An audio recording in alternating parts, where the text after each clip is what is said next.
Last one, Joe. It's always the best one. Okay, good. FabTV. Is that a machine gun? This is a multi-launcher. You'll see. Oh, okay. So it fires from underneath and up top. It's a big cylinder and has gas grenades or explosive grenades, but you'll see. Okay. Having Don Johnson as a bad guy, what a cool move. Is he really a bad guy? I don't know. No, we're not rooting for him, but he's certainly a humanized, sort of grounded character, and he's definitely the antagonist.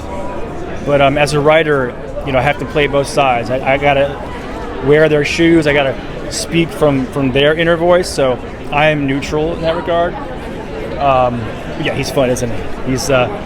He can chew on some dialogue, but he gave us that really sinister, grounded Don Johnson that I knew from my youth, and I was very happy to have him.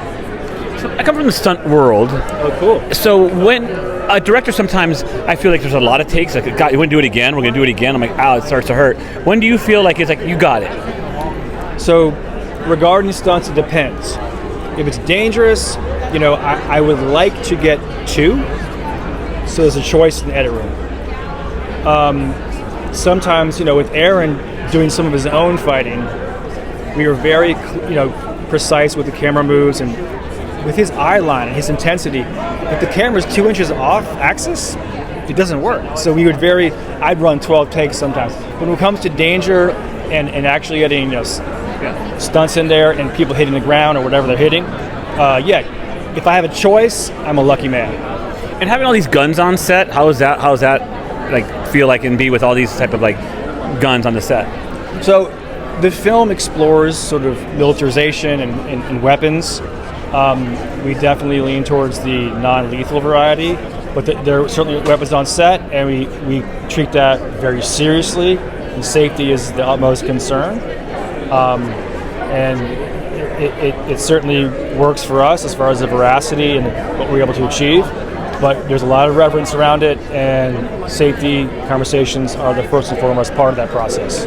What's going through your head tonight? Tonight's your night. Everyone's here to watch your film and coming down the carpet and talking. What does this feel like for you? I love to present it. If I have my druthers, I finish a movie, I wrap the sound mix, and all I ever see again, is almost nothing. I like to sit or pace around the lobby and hear the reactions from inside.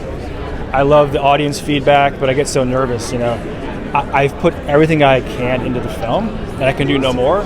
So I like to let it live its own life and let people experience it on their own. So, and we're there now, and I'm delighted. I'm sure you've had a couple other screenings, right? And has there been some parts where people laugh? You're like, oh, I didn't know that was funny. There's been some really fun screenings, and yes, I always infuse some dark humor into most of my films. So laughs for me are welcome. There's some witty back and forth. There's some, for me, my attempt at one-liners and more sort of movie tropes in there. But the reactions have been very encouraging, and the vocal sort of expressions from the audience has been the best part. Great talking to you. Great job, by the way. Thank you very much. Okay. I appreciate it. We'll see you in there.